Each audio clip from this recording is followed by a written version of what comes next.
On a muggy late afternoon, a young woman crosses a dirt road to an isolated farm. In the yard, a German shepherd sniffs the ground as if it knows exactly where to stop. Under dry leaves and roots, it digs with force. The first layer of earth reveals a stained navy blue fabric. A group of curious onlookers watches in silence without getting closer. The dog backs away, exposing a wooden box with a rusty padlock. The lid is forced open, revealing notebooks and old photos.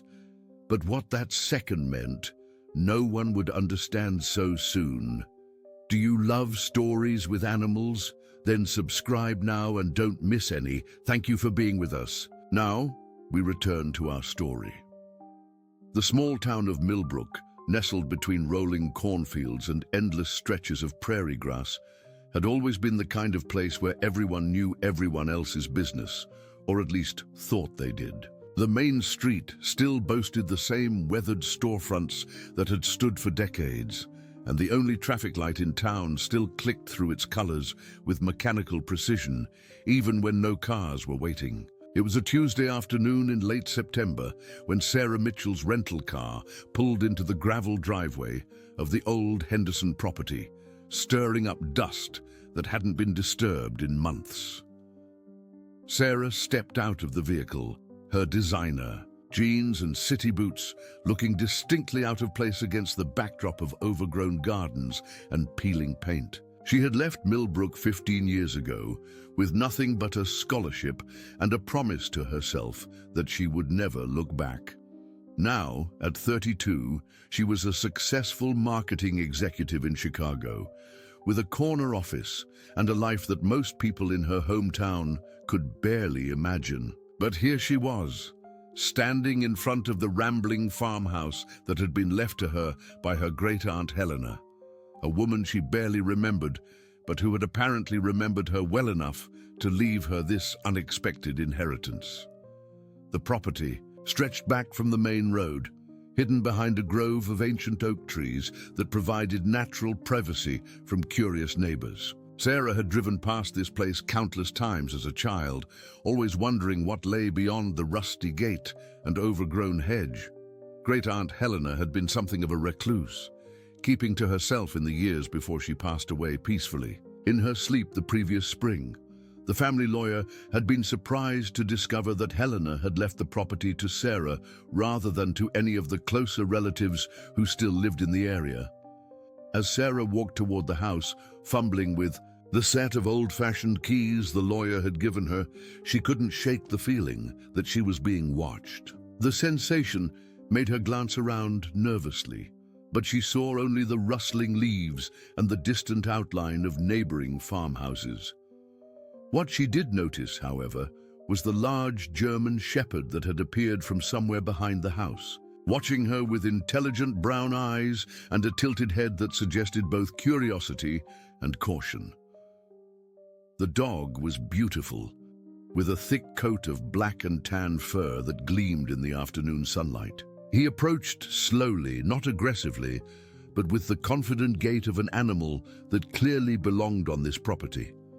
Sarah had always been good with animals, and she crouched down, extending her hand for the dog to sniff. To her surprise, he came forward immediately, allowing her to scratch behind his ears while his tail wagged in apparent approval.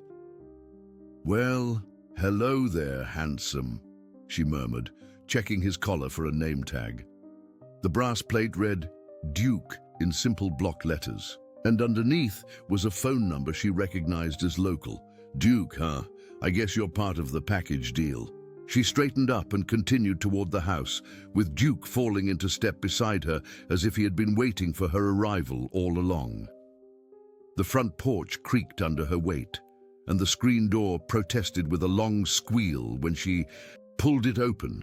The main door key turned easily in the lock, and Sarah found herself stepping into a time capsule that smelled of lavender sachets and old wood polish.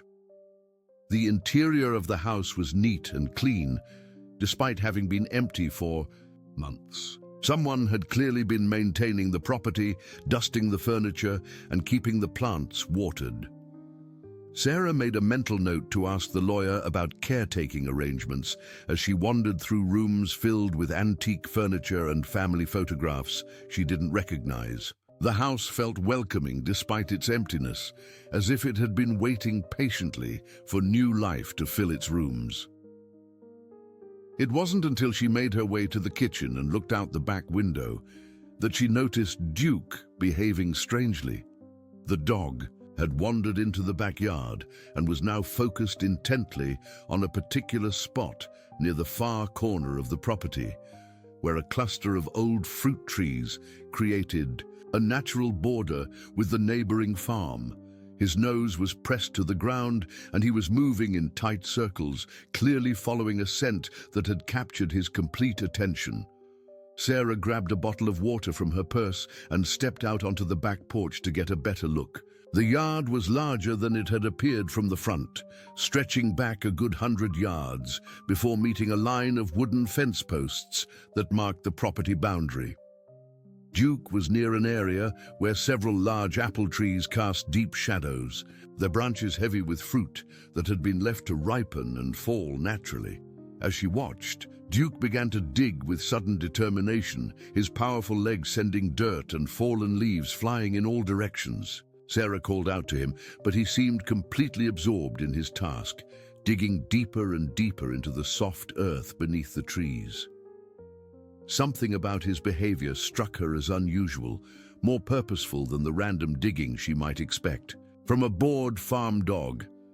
Curious, despite herself, Sarah made her way across the yard, her city shoes slipping slightly on the uneven ground. The closer she got to Duke, the more intense his digging became, and she could see that he had already created a substantial hole in what appeared to be a carefully tended garden bed. The earth here was darker and richer than the surrounding soil, as if it had been specially prepared for planting. "Duke, what are you doing, boy?" she asked, but the dog barely acknowledged her presence. His front paws were working furiously, and every few seconds he would pause to sniff deeply before resuming his excavation with renewed energy. That was when Sarah saw the first glimpse of blue fabric, just a corner poking through the disturbed earth like a forgotten bookmark. Duke had uncovered something that clearly didn't belong buried in a garden, and Sarah felt a chill run down her spine despite the warm afternoon sun. The fabric appeared to be some kind of uniform material, heavy and formal, and it was folded, as if it had been placed there deliberately rather than simply discarded. From somewhere behind her, Sarah heard the sound of footsteps on gravel, and she turned to see an elderly woman approaching from the direction of the main road.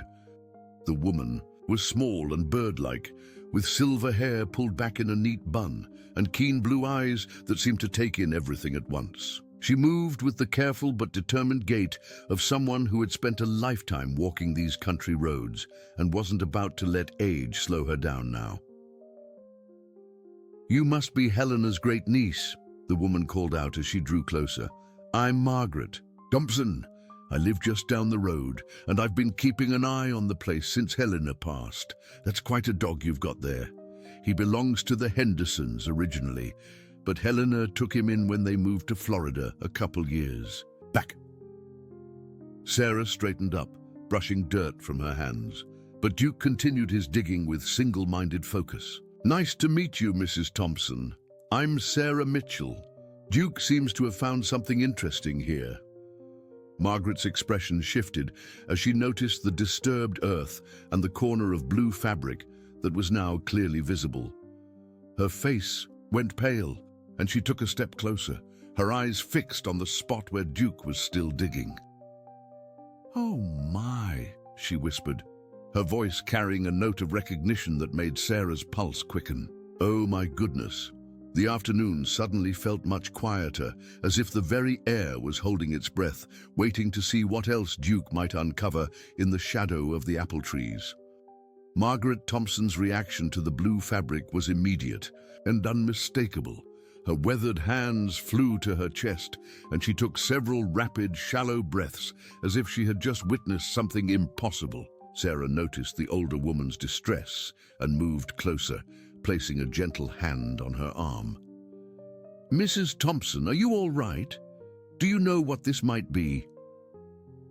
Margaret's eyes remained fixed on the excavation site, where Duke continued his determined digging. "That fabric," she whispered, her voice barely audible above the sound of the dog's efforts. "It looks like it could be from the old Millbrook Academy uniform. Navy blue with that particular weave. But that school closed down in 1987. Must be 35 years ago now." Sarah felt a shiver of anticipation. A school uniform? Why would it be buried here? Before Margaret could answer, Duke's digging intensified, and more of the fabric became visible. It was indeed a uniform, carefully folded and wrapped in what appeared to be a plastic bag that had protected it from complete deterioration. The material, while faded and slightly stained from its years underground, was remarkably well preserved. A small metal pin caught the afternoon light, still attached to what looked like the breast pocket of a blazer. "We should probably call someone," Sarah said, though she wasn't entirely sure who that someone should be. "The police, maybe?" Margaret shook her head quickly. "Not yet, dear. Let's see what else is down there first. Sometimes things aren't what they appear to be at first glance." As if responding to their conversation, Duke suddenly stopped digging and began to whine softly, pawing at something solid he had uncovered. Both women leaned forward and saw the corner of what appeared to be a wooden box, its surface dark with age and moisture, but still intact. The box was substantial, perhaps the size of a shoebox but deeper, and it was clearly placed there intentionally rather than having been lost or discarded. "Help me pull Duke back," Margaret said, her voice steadier now but filled with purpose. "We need to be careful about how we handle this." Sarah gently coaxed Duke away from his excavation, rewarding him with scratches behind the ears and praise for his discovery. The dog seemed proud of his work, sitting back on his haunches and watching the women with intelligent eyes that seemed to understand the importance of what he had found.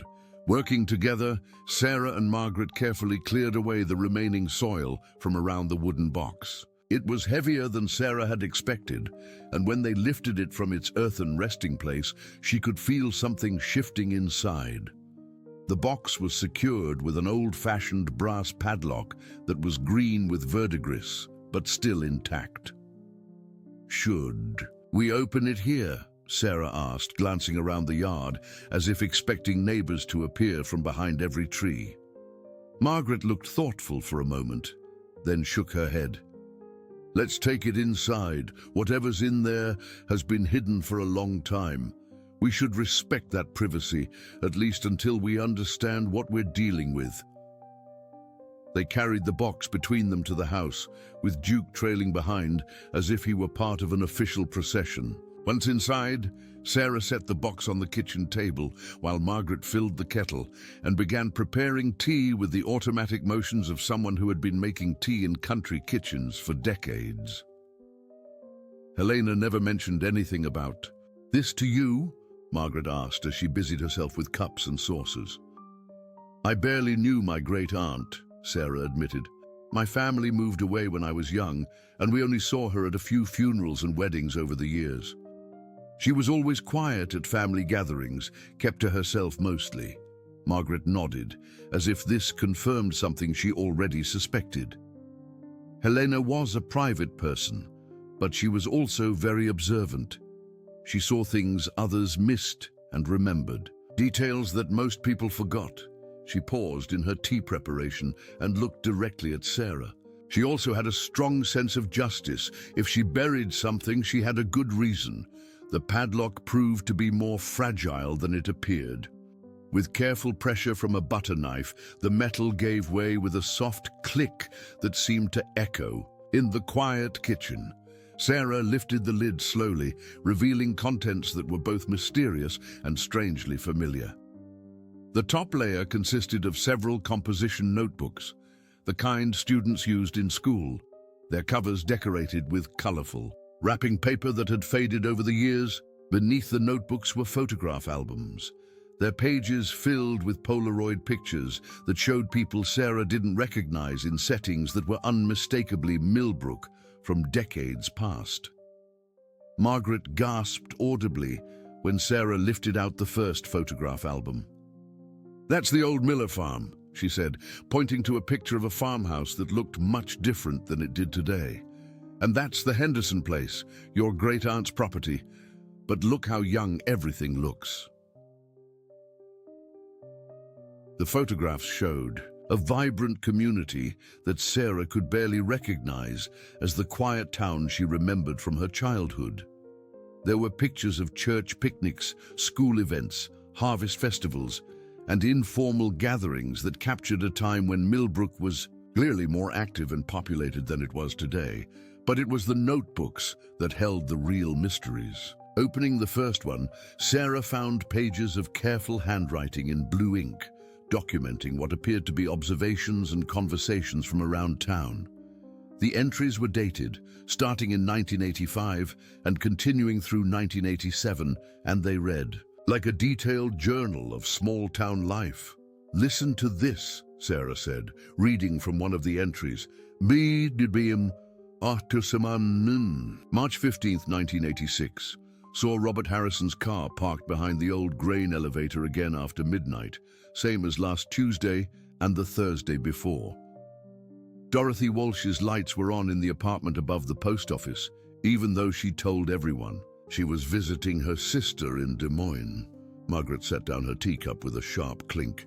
"Robert Harrison? Bob Harrison? He's still in town, you know. Lives in that big house on Elm Street. Been on the town council for 20 years. Sarah continued reading. March 22nd, 1986. Found a letter in the trash behind the post office. It was addressed to someone called M.H. and signed, "Your devoted R." The letter, and talked about keeping their secret safe and waiting for the right time. Dorothy Walsh was working late again. The entries continued in this vein, documenting late-night meetings, secret correspondences, and behavior that suggested the respected members of the community were not entirely what they appeared to be.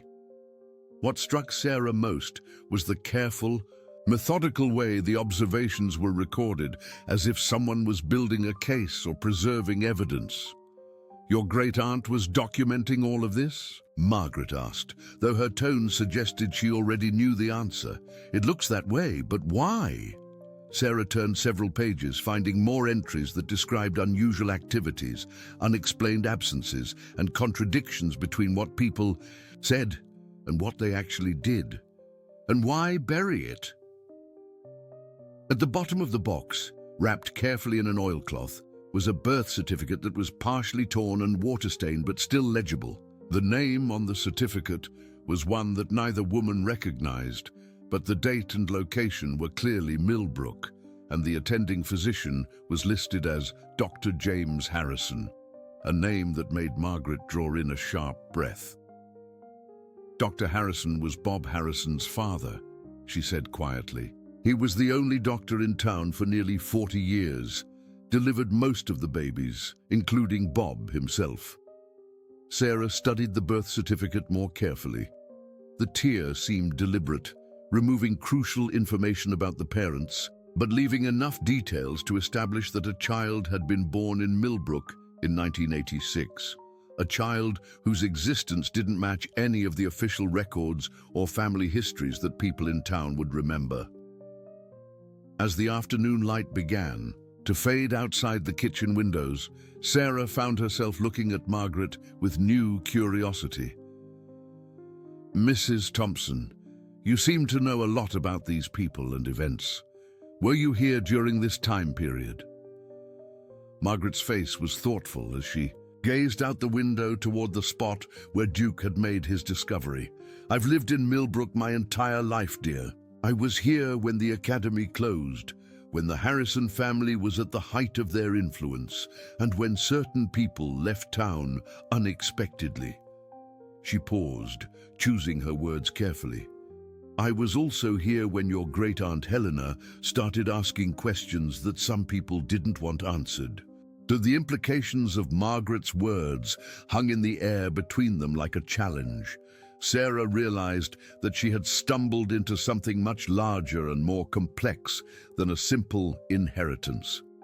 She was holding evidence of secrets that had been buried for decades, secrets that involved people who were still very much alive and still very much part of the Millbrook community.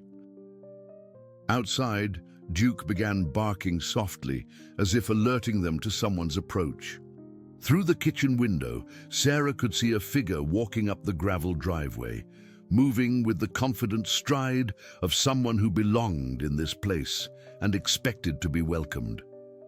The figure approaching through the gathering dusk was unmistakably male, tall and broad-shouldered, moving with the easy confidence of someone who had spent his entire life in this small town. As he drew closer to the porch light, Sarah could make out silver hair, a well-maintained beard, and clothes that spoke of comfortable prosperity.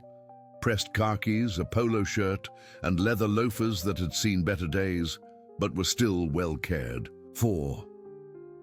"That's Bob Harrison," Margaret whispered, her voice carrying a note of tension that made Sarah look at her more sharply. "Speak of the devil." Sarah quickly closed the notebook she had been reading and placed it back in the wooden box, though she left the lid open. Something in Margaret's tone suggested that this visit was not entirely welcome, and she wanted to be prepared for whatever conversation was about to unfold. Bob Harrison's knock on the front door was firm but polite, the kind of knock that announced its presence without being overly aggressive. Sarah exchanged a quick glance with Margaret before making her way to the door, conscious that Duke had positioned himself between the kitchen and the front hallway, his ears alert and his posture watchful. "Good evening," Bob said when Sarah opened the door. His voice was warm and resonant, the kind of voice that suggested years of public speaking and community leadership. "You must be Sarah Mitchell. I'm Bob Harrison, and I wanted to welcome you to Millbrook. Your great-aunt Helena was a wonderful woman, and we all miss her greatly." There was something in his manner that seemed carefully rehearsed, as if he had practiced this introduction. His eyes, Sarah noticed, were constantly moving, taking in details of the house, the yard visible through the door, and her own appearance with the kind of thoroughness that suggested professional habit. "Thank you, Mr. Harrison. That's very kind of you to say. Please come in." Bob stepped into the hallway with the easy familiarity of someone who had been in this house before, though Sarah couldn't remember Margaret mentioning that he and Helena had been particularly close. His gaze immediately went to the kitchen, where the wooden box was clearly visible on the table, and Sarah saw his expression shift almost imperceptibly. "Margaret, how nice to see you," he said, his tone carefully neutral as he nodded to the older woman. "I didn't realize you were here. I was just helping Sarah get acquainted with the property," Margaret replied, her own voice carrying undertones that Sarah was beginning to recognize as significant. "Duke made quite an interesting discovery in the backyard this afternoon." The mention of Duke's discovery caused Bob Harrison's attention to sharpen, though he maintained his pleasant demeanor. "Oh? What kind of discovery? That dog always was good at finding things that were better left alone." Sarah noticed the phrasing of his comment and filed it away for later consideration. "He found some old items buried under the apple trees. We were just looking through them, trying to understand what they might be." Bob took a step closer to the kitchen table, his eyes now openly focused on the contents of the wooden box. Sarah watched his face carefully and saw recognition flicker across his features when he spotted the notebooks and photographs. His smile remained in place, but it seemed to require more effort than before. "How fascinating," he said, though. His tone suggested anything but fascination. Helena always was one for collecting old things. Probably just some family memorabilia that got buried for safekeeping during a storm or renovation. Margaret made a small sound that might have been disagreement, but when Bob looked at her, her expression was carefully neutral. Sarah found herself caught between the two older residents, sensing undercurrents of tension and history that she didn't fully understand. "Actually," Sarah said, deciding to test the waters, "some of these notebooks appear to be from the 1980s. They contain quite detailed observations about the town and its residents during that time period." The change in Bob Harrison's demeanor was subtle but unmistakable. His shoulders tensed slightly, and his hands, which had been relaxed at his sides, moved to clasp behind his back in a defensive posture. "The 1980s were a long time ago," he said carefully. "People's memories aren't always accurate about events from that period." "But these aren't memories," Sarah continued, opening one of the notebooks to a random page. "They're contemporary observations, dated and detailed. For instance, there are several entries about unusual activities around the old grain elevator." Bob's reaction to this information was immediate and telling. His face flushed slightly, and he took a half step back from the table as if the notebook contained something dangerous. "I'm sure there's a perfectly innocent explanation for whatever Helena thought she observed," he said, his voice tight with controlled emotion. "Small towns are full of harmless mysteries that get blown out of proportion." Margaret chose that moment to speak up, her voice carrying the authority of someone who had lived in Millbrook longer than anyone else in the room. "Helena wasn't the type to imagine things, Bob. She was very careful about what she recorded and why."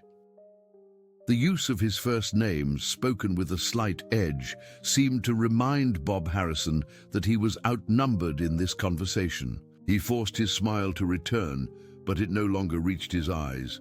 Of course. Helena was a meticulous woman. I just think it's important not to jump to conclusions about things that happened so long ago."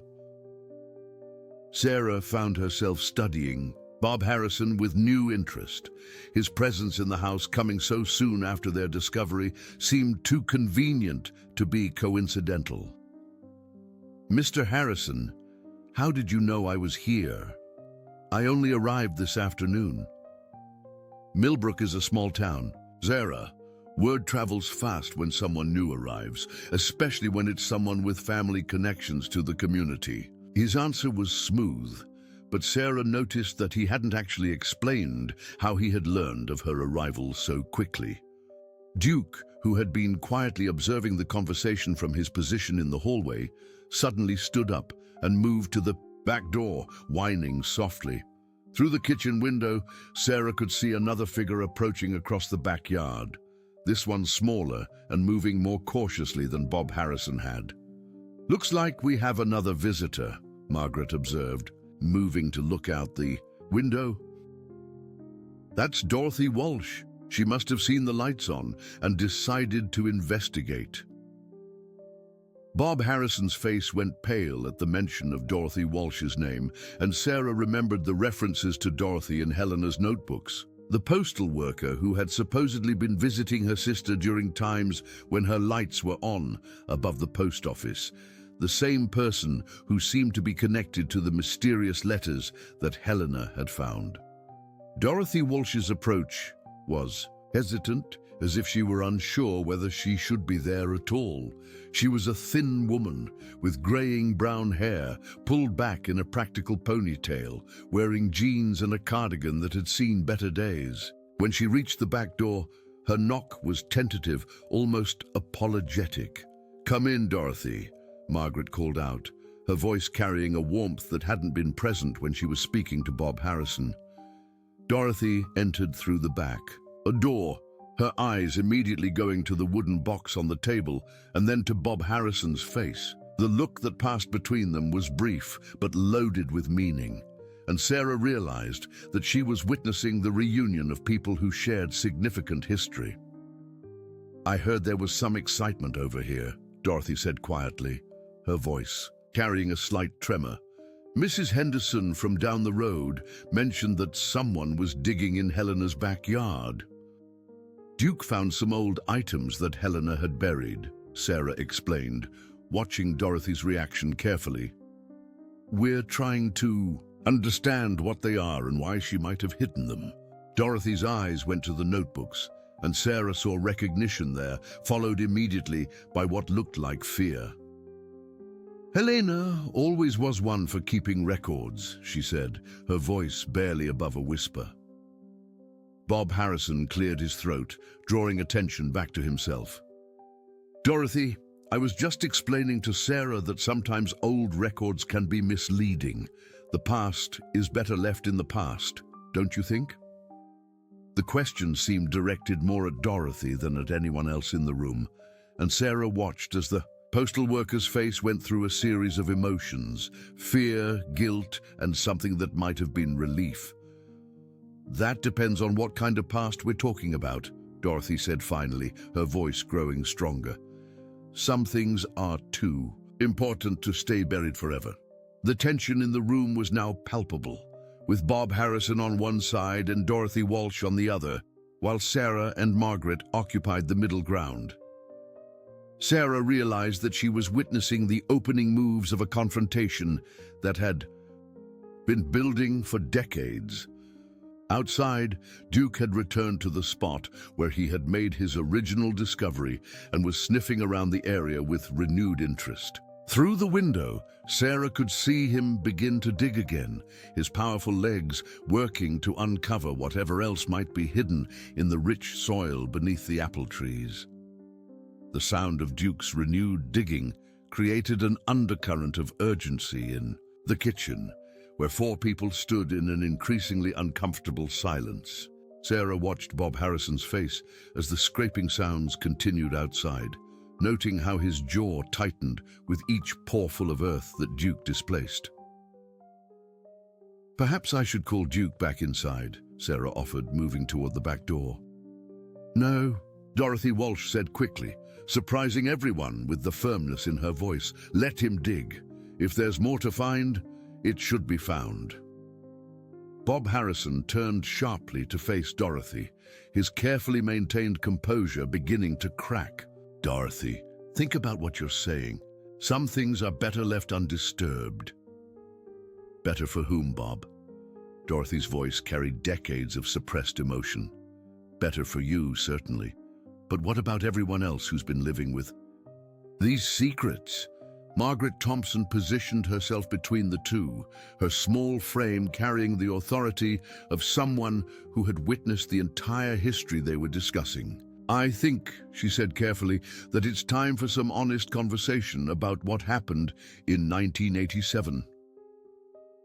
Sarah felt the weight of being an outsider in this moment, but she also realized that her great-aunt Helena had somehow planned for this confrontation.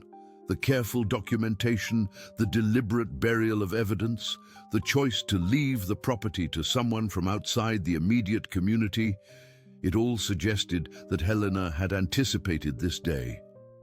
Outside, Duke's barking shifted, from excited to triumphant, and through the window, Sarah could see that he had uncovered something new. This time, it wasn't buried as deeply as the wooden box had been, and the metallic glint suggested it was something quite different from fabric or wood. "I'm going to see what he's found," Sarah announced, and despite Bob Harrison's obvious reluctance, the entire group followed her outside. Duke had uncovered a small silver locket, tarnished with age but still intact. The chain was broken, suggesting it had been lost rather than deliberately buried, but its position so close to where the wooden box had been hidden seemed too convenient to be coincidental. Sarah picked up the locket carefully, noting its weight and the intricate engraving on its surface. "May I?" Margaret asked, extending her hand. When Sarah placed the locket in her palm, Margaret opened it with the careful touch of someone who had handled many precious things over the years. Inside the locket were two small photographs, the kind that had been popular in the 1980s. One showed a young woman with dark hair and bright eyes, smiling at the camera with the kind of joy that suggested the picture had been taken during a happy moment. The other photograph showed a baby, clearly very young, wrapped in a blanket and sleeping peacefully. Dorothy Walsh gasped when she saw the photographs, her hand flying to her throat in a gesture of shock and recognition. "Oh my God," she whispered. "It's Rebecca's locket. I thought it was lost forever." "Rebecca?" Sarah asked, though she had a sinking feeling that she was about to learn something that would change everything. Bob Harrison's face had gone completely white, and he took several steps backward, as if trying to distance himself from the locket and its contents. "Dorothy, don't," he said, his voice carrying a note of desperation that was impossible to ignore. But Dorothy was no longer listening to Bob Harrison. Instead, she was looking at Sarah with eyes that seemed to see past the present moment into a painful history that had been hidden for far too long. "Rebecca Morrison was my daughter," Dorothy said quietly. "She was 18 when she graduated from Millbrook Academy in 1987. She was also pregnant." The admission hung in the air like a physical presence, and Sarah felt all the pieces of the puzzle beginning to shift into new configurations. The birth certificate with the torn information, the references to secret meetings and late-night activities, the careful documentation that Helena had maintained. It was all connected to a young woman named Rebecca and the baby she had carried. "What happened to Rebecca?" Sarah asked gently, though she could see from Dorothy's expression that this was a question that carried enormous pain. "She left town right after graduation," Dorothy said, her voice thick with emotion. "Told everyone she was going to college in California, said she needed to get away from small-town life and see the world. I got letters from her for a few months, then nothing. For 35 years, I've believed that she just wanted to start fresh without any connections to her old life." Margaret Thompson placed a comforting hand on Dorothy's arm. "But Helena's records suggest something different, don't they?" Dorothy nodded, tears beginning to stream down her cheeks. "Helena came to me about a year before she passed away. She showed me some of the things she had documented, asked me questions about Rebecca's last few months in town. She wanted to know about the father of Rebecca's baby, about who Rebecca had been spending time with." Bob Harrison had been growing increasingly agitated during this conversation, and now he stepped forward with the kind of authority that suggested years of being accustomed to controlling difficult situations. "This is all ancient history," he said firmly. "Rebecca left town of her own free will, and whatever choices she made were hers to make. Dredging up old gossip helps no one." "Gossip?" Dorothy's voice rose with anger that had been building for decades. "My daughter disappeared, Bob. She didn't just leave town, she vanished completely, and you know exactly why." The accusation was clear, and Sarah watched Bob Harrison's face as he processed the direct challenge to his carefully maintained version of events. His expression shifted through denial, anger, and finally to something that looked like resignation. "You don't know what you're talking about," he said, but his voice lacked conviction. Margaret Thompson chose that moment to reveal her own role in the unfolding drama. "Actually, Dorothy, there are some things I never told you about that last night I saw Rebecca. I was walking home from the church social, and I saw her car parked behind the grain elevator. She wasn't alone." The revelation hit Bob Harrison like a physical blow, and he actually staggered backward. "Margaret, you can't possibly remember details from 35 years ago." "I remember, because it was unusual," Margaret replied calmly. "Rebecca was crying, and whoever was with her was holding her, trying to comfort her.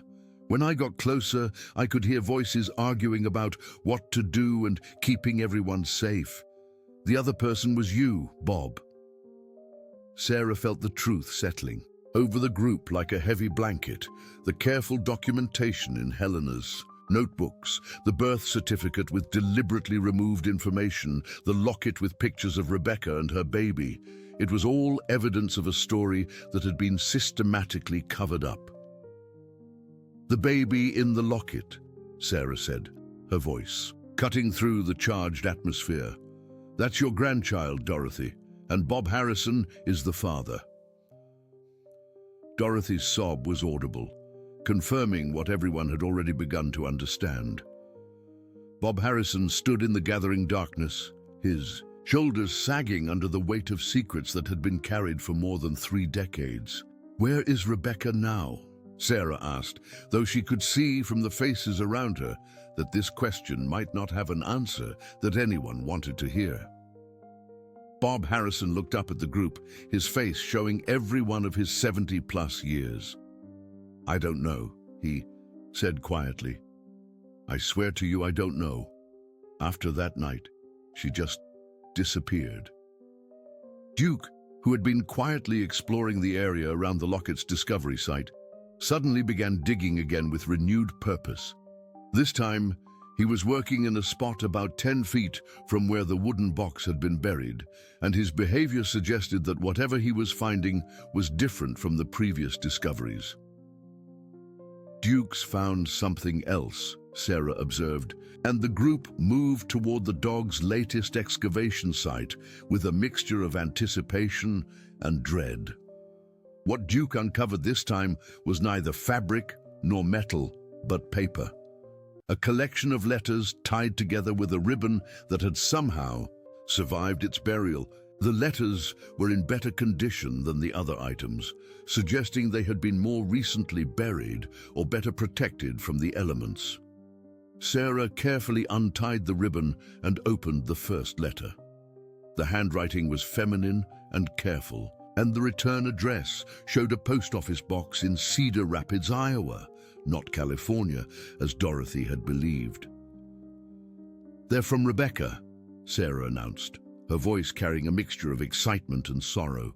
"And they're addressed to someone with the initials H.H., Helena Henderson." Dorothy's knees gave out, and Margaret had to help support her as the implications of this discovery became clear. Rebecca had been in contact with Helena, not her own mother, and these letters might finally provide the answers that had been sought for so many years. The weight of the letters in Sarah's hands felt disproportionate to their actual mass, as if the secrets they contained had given them a gravity that defied physics. Dorothy Walsh had composed herself enough to stand without Margaret's support, but her face remained pale and her hands trembled as she watched Sarah carefully unfold the first letter. The date at the top was September 15th, 1987, just 3 months after Rebecca's graduation from Millbrook Academy. Sarah read aloud, her voice carrying across the darkening backyard where the 4 of them stood in a circle illuminated by the porch light. "Dear Helena, I hope this letter finds you well. I wanted to write to thank you for helping me that terrible night and to let you know that I arrived safely in Cedar Rapids. The family you arranged for me to stay with has been incredibly kind, and I'm beginning to feel like I can start to heal from everything that happened." Dorothy's gasp was audible, and she pressed her hand to her mouth as if trying to hold back words that had been waiting 35 years to be spoken. "Helena helped her leave," she whispered. "Helena knew where Rebecca went." Bob Harrison, who had been silent since his earlier admission, suddenly found his voice. "Helena had no right to interfere in family business," he said, though his words lacked the authority they had carried earlier in the evening. "Family business?" Dorothy's voice rose with indignation. "Rebecca was my daughter, Bob. If anyone had the right to help her, it was me, but instead she felt she had to turn to a virtual stranger because she couldn't come to her own mother." Sarah continued reading, aware that each word was reshaping the understanding of events that had defined this small town for decades. "I know you must be wondering why I felt I couldn't stay in Millbrook, and why I couldn't tell Mother the truth about the baby. The truth is that I was afraid. afraid of what people would say, afraid of how it would affect everyone's lives, and most of all, afraid of him. The pronoun hung in the air like an accusation, and Bob Harrison's face flushed with color. Rebecca was confused, he said defensively. She was young and scared, and she didn't understand the situation properly. Margaret Thompson fixed Bob with a stare that could have cut glass. What situation was there to understand, Bob? You were 35 years old, married with 2 children, and she was barely 18. What exactly was confusing about that? The revelation that Bob Harrison had been married at the time of his relationship with Rebecca added another layer of complexity to the situation. Sarah looked between the adults, realizing that the scandal went far deeper than she had initially understood. "Your wife," Dorothy said quietly, her voice carrying the weight of sudden understanding. "Linda was pregnant with your 3rd child that spring. I remember now. She had complications and was on bed rest for months." Bob Harrison's silence was confirmation enough, and Sarah found herself feeling sickened by the picture that was emerging. A young girl, barely out of high school, involved with a married man twice her age, who held a position of authority in the community. Sarah opened the second letter, dated October 30th, 1987. "Helena, the baby was born last week. A little boy, perfectly healthy, and he has his father's eyes, that same blue-green color that I always found so compelling. The adoptive family I chose is wonderful, and they've promised to send pictures and updates as he grows up. I know this was the right decision, but my heart is breaking." Dorothy's sob echoed across the yard, and this time Margaret's comfort wasn't enough to keep her standing. She sank onto the porch steps, her face in her hands, as the reality of having a grandson she had never known about settled over her. "Adoption," Margaret said softly. "Rebecca gave the baby up for adoption." Sarah looked at Bob Harrison, who appeared to be aging before her eyes. "Did you know about the adoption?" "I knew she was planning it," he admitted quietly. "I thought it was for the best, given the circumstances. My wife, my other children, my position in the community, it would have destroyed everything." "It would have destroyed your reputation," Dorothy corrected angrily. "It would have revealed you for what you really are." The third letter was dated December 1987, and Sarah could see from its length that it contained more substantial information. "Helena, I need to tell you something that I've never told anyone else, not even the counselors here in Cedar Rapids. What happened between Bob and me wasn't entirely consensual, especially not at first. I was working at the post office that summer, helping Mrs. Walsh with the evening mail sorting, and Bob would come by after hours to discuss town business with me." Sarah paused in her reading, looking at Dorothy with sympathy. "Your daughter was working at the post office." "Summer job," Dorothy confirmed, her voice hollow. "She wanted to earn money for college. I thought it would be good for her to have responsibility." Sarah continued reading Rebecca's words, each sentence painting a clearer picture of what had really happened. "He was charming at first, asking about my plans for college, telling me how mature I seemed for my age. He said I reminded him of his wife when she was young, that I had the same intelligence and beauty. I was flattered by the attention from someone so important in the community." Bob Harrison had begun pacing in small circles, his hands clasped behind his back in a posture that suggested he was trying to maintain control over his emotions. "Rebecca misunderstood my intentions," he said, but his voice lacked conviction. "Read the rest," Margaret urged, her tone suggesting she suspected there was more damaging information to come. Sarah looked down at the letter and continued. "The first time he kissed me, I was confused and scared, but he told me it was natural to have feelings for each other. That age was just a number when two people had a real connection. When I tried to pull away, he reminded me that my mother's job at the post office depended on his recommendation to the town council, and that my college recommendation letters would need his signature as a council member. The manipulation described in Rebecca's letter painted Bob Harrison in an even worse light, showing a pattern of behavior that had nothing to do with romance and everything to do with abuse of power. Dorothy's anger was now palpable, and even Margaret looked disgusted by what she was hearing. "He threatened your job," Dorothy said, looking at Bob with pure hatred. "He threatened my daughter's future to coerce her into a relationship." Sarah opened the fourth letter, dated February 1988.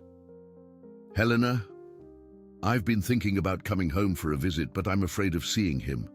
I'm also afraid of how people will treat me if they know the truth. I've heard that he's been telling people I left because I was wild and unstable, that I couldn't handle small-town life. It hurts to know that people I grew up with believe these lies about me."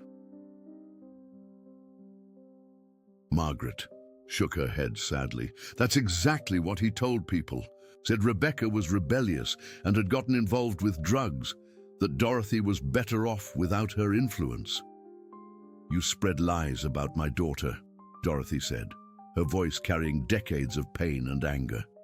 "You destroyed her reputation to protect your own." The fifth and final letter was dated June 1988, nearly a year after Rebecca's disappearance from Millbrook. Sarah could see that this letter was longer than the others and appeared to contain more urgent information. "Helena, I need your help with something important. I've been in contact with a lawyer here in Cedar Rapids who specializes in cases like mine. He thinks there might be grounds for criminal charges against Bob, especially given my age when everything started and the way he used his position to manipulate me. The problem is that I would need evidence and witnesses to make a case."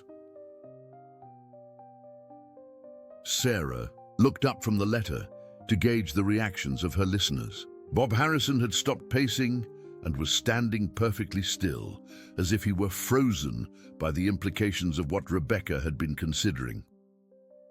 "She was thinking about pressing charges," Margaret observed. "Helena must have been gathering evidence to help her." Sarah continued reading the final paragraphs of Rebecca's last letter. "The lawyer says that even if criminal charges don't work out, there might be ways to ensure that Bob can't do this to other young women. He mentioned something about creating a record of his behavior that could be used if other victims come forward. I know this is a lot to ask, but would you be willing to help me document what happened? Your notebooks and observations might be exactly what we need." The final piece of the puzzle clicked into place, and Sarah understood why Helena had been so meticulous in her record-keeping, why she had buried the evidence so carefully, and why she had chosen to leave the property to someone from outside the community. "Helena was building a case," Sarah said, looking around the group. "She was helping Rebecca document Bob Harrison's behavior so that charges could be filed." Dorothy stood up from the porch steps, her grief and anger crystallizing into determination. "What happened to the case? Why was Bob never charged?" Sarah looked down at the letter again, checking to see if there was any additional information. At the bottom of the page, in different handwriting that appeared to be Helena's, was a single line that answered Dorothy's question in the most heartbreaking way possible.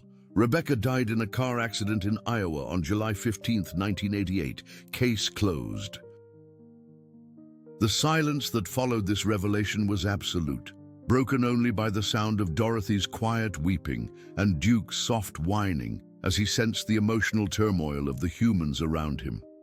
35 years of secrets, lies, and buried truth had finally been exposed, but the cost of that truth was higher than anyone had expected. The weight of Rebecca's story hung over the small group like a storm cloud, heavy with the grief of a mother who had spent 35 years believing her daughter had abandoned her when in reality, Rebecca had been trying to protect everyone she loved from a truth too painful to bear. Dorothy Walsh sat on the porch steps with her face in her hands, her shoulders shaking with the force of emotions that had been suppressed for decades. Sarah carefully folded the letters and placed them back in their protective ribbon, understanding now why Helena had chosen to bury them rather than reveal their contents while she was alive. The truth about Rebecca Morrison's relationship with Bob Harrison would have destroyed multiple families and shattered the carefully maintained peace of their small community. But Helena had also understood that some truths were too important to remain buried forever. Bob Harrison stood apart from the group, his face ashen and his hands trembling as he processed the full scope of what had been revealed. For 35 years, he had lived with the knowledge of what he had done to Rebecca, but seeing the impact of his actions on Dorothy's face seemed to break something fundamental in his carefully constructed facade. "Dorothy," he said quietly, his voice barely audible above the evening breeze rustling through the apple trees, "I need you to know that I never meant for any of this to happen." Dorothy looked up at him with eyes that blazed with a mixture of grief and fury. "You never meant for it to happen. You pursued my 18-year-old daughter. You manipulated her with threats about our livelihood. You got her pregnant, and then you let her leave town believing she had no other choice. What part of that was accidental, Bob?" Sarah watched the confrontation unfold, understanding that she was witnessing the resolution of a conflict that had been building for decades. Margaret Thompson positioned herself closer to Dorothy, offering silent support while keeping a careful eye on Bob Harrison's reactions. "I was in an impossible situation," Bob said, though his words sounded hollow even to himself. "My wife was pregnant, my children were young, and my position in the community—" "Your position in the community," Dorothy interrupted, standing up from the porch steps with renewed strength. "Always your position, never the consequences for anyone else. Do you have any idea what it's been like for me, Bob? 35 years of believing that my daughter left because I wasn't a good enough mother, because she couldn't wait to get away from me and this town." Margaret placed a gentle hand on Dorothy's arm. "Dorothy, you were a wonderful mother. Rebecca left to protect you, not because of anything you did wrong." The compassion in Margaret's voice seemed to give Dorothy the courage to continue. "I've spent decades blaming myself for Rebecca's disappearance, wondering what I could have done differently, what signs I might have missed. And all this time, you've been sitting on the town council, making decisions that affect all our lives, carrying this secret like it was nothing more than a minor inconvenience." Bob Harrison's composure finally cracked completely, and tears began streaming down his face. "I've thought about Rebecca every single day since she left," he said, his voice breaking. "I've wondered what happened to her, whether she was happy, whether she ever forgave me for the mess I made of everything." "She didn't forgive you," Sarah said quietly, looking down at the letters in her hands. "But she did find peace, eventually. The family she stayed with in Cedar Rapids helped her heal, and she was planning to build a new life when the accident happened." Dorothy wiped her eyes and looked directly at Bob Harrison. "I want to know about my grandson. I want to know where he is and how to contact him." Bob nodded slowly, seeming to understand that this was not a request, but a demand that he was in no position to refuse. "Rebecca told me she was working with the adoption agency in Cedar Rapids. She said they specialized in open adoptions, where birth families could maintain some contact if everyone agreed." "You have information about the adoption?" Margaret asked, her voice carrying a note of hope. "I kept some documents," Bob admitted. "I told myself it was in case Rebecca ever wanted to reconnect with the child, but truthfully, I think I kept them because I needed to know that something good had come out of all the pain I caused." Sarah looked around the group, seeing for the in first time since the evening began, that there might be a path forward from this revelation. Mr. Harrison, I think you need to help Dorothy find her grandson. It's the very least you can do. Bob nodded emphatically. Yes, absolutely. I'll give you everything I have, and I'll help however I can with contacting the adoption agency. Dorothy's expression softened slightly, though wariness remained in her eyes. Why should I trust you now, after all these years of lies? Because, Bob said, his voice carrying a sincerity that had been absent earlier in the evening, I've been living with the consequences of my actions for 35 years, and I'm tired of carrying this burden alone. Rebecca deserved better than what I gave her, and you deserve to know your grandson. Margaret stepped forward, her small frame carrying the authority of someone who had spent a lifetime mediating community disputes. I think we need to talk about what happens next. This information can't stay buried any longer. But we also need to consider how it affects everyone involved. Sarah found herself thinking about Helena's careful documentation and strategic burial of evidence. I think Helena expected this day to come eventually. She preserved everything carefully, but she also made sure it wouldn't be found until after she was gone and couldn't be hurt by the consequences. Helena was protecting all of us, Dorothy said, her voice filled with newfound respect for the woman she had considered merely a reclusive neighbor. She was protecting me from the truth until I was strong enough to handle it, and she was protecting the community from the disruption this would cause. Bob Harrison cleared his throat, drawing attention back to himself. There's something else you should know. My wife passed away 3 years ago, and my children are all adults with families of their own. I've been thinking about retiring from the town council anyway. He paused, seeming to gather his courage. What I'm saying is that I'm prepared to face whatever consequences come from this revelation. Sarah realized that she was witnessing something remarkable. The voluntary collapse of a carefully constructed lie that had shaped an entire community for decades. Bob Harrison's admission of responsibility and willingness to face consequences was not the same as justice for Rebecca, but it was perhaps the beginning of healing for Dorothy and closure for a tragedy that had touched everyone involved. I want to find my grandson, Dorothy said firmly, and I want the adoption agency to know the truth about his father so he can make his own decisions about whether he wants any contact with that side of his family. That's fair, Bob agreed. I'll provide whatever information you need, and I won't try to contact him unless he specifically requests it. Duke, who had been quietly observing the human drama from his position near the excavation sites, suddenly trotted over to Dorothy and sat down beside her, leaning his weight against her legs in a gesture of comfort that seemed to understand exactly what she needed. Dorothy reached down to scratch behind his ears, and for the first time since the discoveries began, she smiled. Helena chose well when she decided to leave this property to you, Margaret said to Sarah. An outsider was needed to bring these secrets to light without being constrained by old loyalties and community politics. Sarah looked around at the faces of the 3 Millbrook residents, seeing decades of pain beginning to transform into something that might eventually become healing. I think Helena knew that the truth would be difficult but necessary. She trusted that the people involved were strong enough to handle it when the time was right.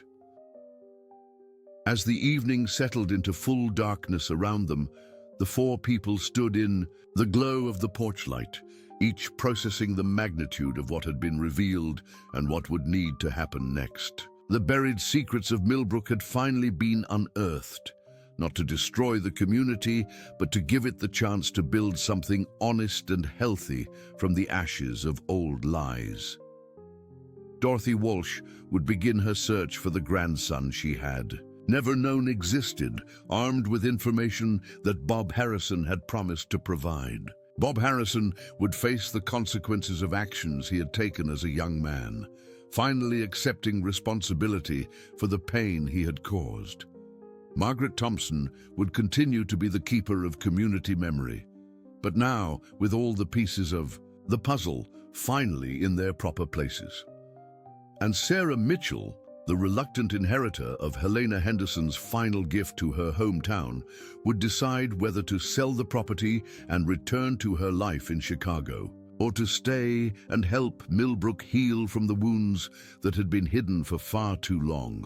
As they gathered up the evidence that Duke had so faithfully uncovered and prepared to continue their conversations in the warmth of Helena's kitchen, Sarah realized that she had been given more than just a house and some land. She had been entrusted with the responsibility of helping a community confront its past and build a better future. The truth, as painful as it had been to uncover, had finally set them all free. Dear listeners, we hope that Sarah's journey and Dorothy's courage to seek the truth have moved you as much as they moved us. Sometimes the most difficult conversations are the ones that lead to the greatest healing, and the strongest communities are those built on honesty rather than comfortable lies. If this story touched your heart, we invite you to subscribe to our channel for more tales that explore the complex relationships that shape our lives. Please give this video a thumbs up if Sarah and Dorothy's story resonated with you, and share your thoughts in the comments below. Every day, we bring you stories that remind us that truth, no matter how painful, is always more powerful than the lies we tell ourselves.